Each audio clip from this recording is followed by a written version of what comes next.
Oke, selanjutnya kita masuk ke cara yang kedua, yaitu menggunakan determinan.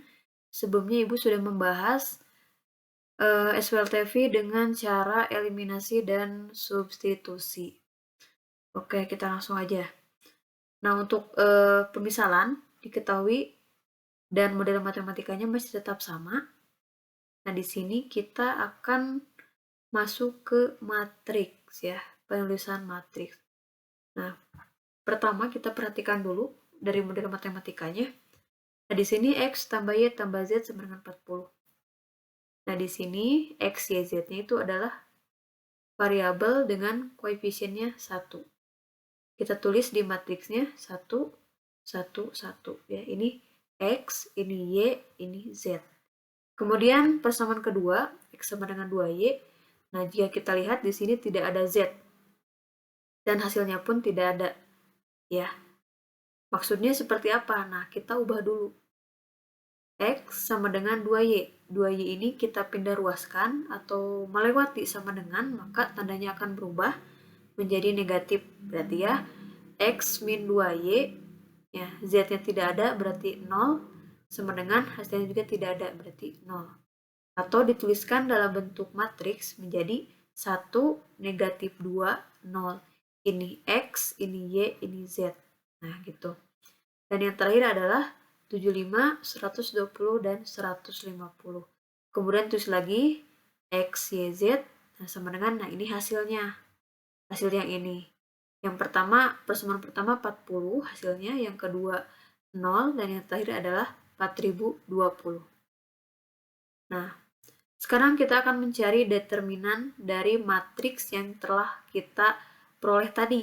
Nah, dengan cara seperti ini. Tulis lagi. Nah, di sini yang bedanya. Ya. Nah, dari dua baris ini kita tuliskan lagi jadi 1, 1, 1 negatif 2, 75, 120. Kemudian kita kalikan diagonal. Nah, ke kiri, ke kanan, dan ke kiri. Gitu. Jika ke kanan berarti positif, ke kiri negatif.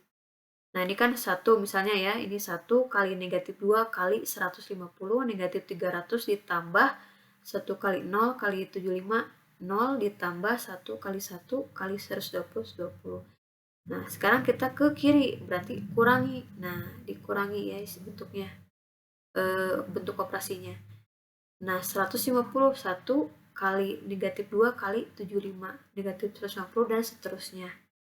Itu kemudian dari kedua ruas ini, dari arah positif dan negatif, kita kurangi, maka didapatkan negatif 180. Nah, determinannya kita udah dapat ya. Determinan dari matriks yang telah kita buat tadi, dapatkan negatif 180. Nah, selanjutnya untuk mencari X, Y, dan Z, kita cari dulu determinan masing-masingnya. Nah, pertama kita cari determinan X atau DX. Nah, di sini yang berubah adalah di si X-nya. Sedangkan Y dan Z masih tetap sama untuk angka-angkanya. Kenapa? Nah, kita lihat dulu ke atas lagi. Nah, ini X, ini Y, ini Z. Karena yang kita cari adalah determinan X, maka si X ini, ya, si X atau yang pertama kita tulis ini, kita ubah dengan hasil. Ini 40, 0, 4020. Jika dituliskan, nah seperti ini bentuknya. Ya, hanya X-nya saja yang berubah, sedangkan Y dan Z masih tetap sama. Untuk pengoperasian masih seperti sebelumnya, dikali diagonal kiri dan ke kanan gitu. Nanti dapatkan hasil negatif 3960. Kemudian kita akan mencari determinan Y. Nah, Y juga sama, Y itu kan ada di tengah ya, di tengah, X yang pertama, Y yang tengah, dan Z yang terakhir. Berarti yang tengah ini kita ganti dengan hasil yang contoh di DX ya, gitu. Sedangkan X dan Z-nya masih tetap sama untuk angkanya. Pengoperasiannya masih tetap sama ya. Kita kali diagonal ke kanan, kemudian ke kiri. Selanjutnya, DZ. Nah, DZ juga sama, berarti yang kita ubah adalah yang mana? Yang terakhir.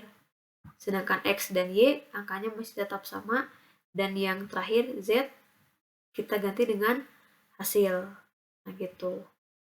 Didapatkan DZ-nya adalah negatif 1260.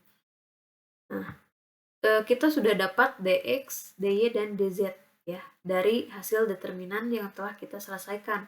Kemudian kita akan mencari X, Y, dan Z. Nah, caranya seperti ini. Nah, X sama dengan DX per D. Ya, DX itu yang tadi kita cari dan D itu yang di awal. Determinannya yang awal. Nah, yang ini. Nah, yang ini. Negatif 180 determinannya. DX-nya yang ini. Negatif 3960. Nah, negatif 3960 dibagi negatif 180 dapatkan 22. Y sama dengan DY per D, ini juga sama. Negatif 1980 dibagi negatif 180 dapatkan 11. Kemudian yang tadi adalah DZ per D sama dengan 1200, negatif 1260 dibagi negatif 180 dapatkan 7. Jadi kesimpulan dari cara determinan ini adalah X sama dengan 22, Y sama dengan 11, dan Z sama dengan 7. Nah, jika kita lihat bahwa dengan penyelesaian determinan ataupun dengan eliminasi dan substitusi, hasilnya tetap sama. Jadi silakan kalian analisis sendiri bagaimana mana yang lebih mudah digunakan dan lebih cepat dan lebih gampang dimengerti oleh kalian gitu ya. Silakan jika ada pertanyaan terkait pengoperasian determinan ataupun dengan cara eliminasi dan substitusi, boleh langsung di kolom komentar YouTube saya aja ya. Terima kasih. Wassalamualaikum warahmatullahi wabarakatuh.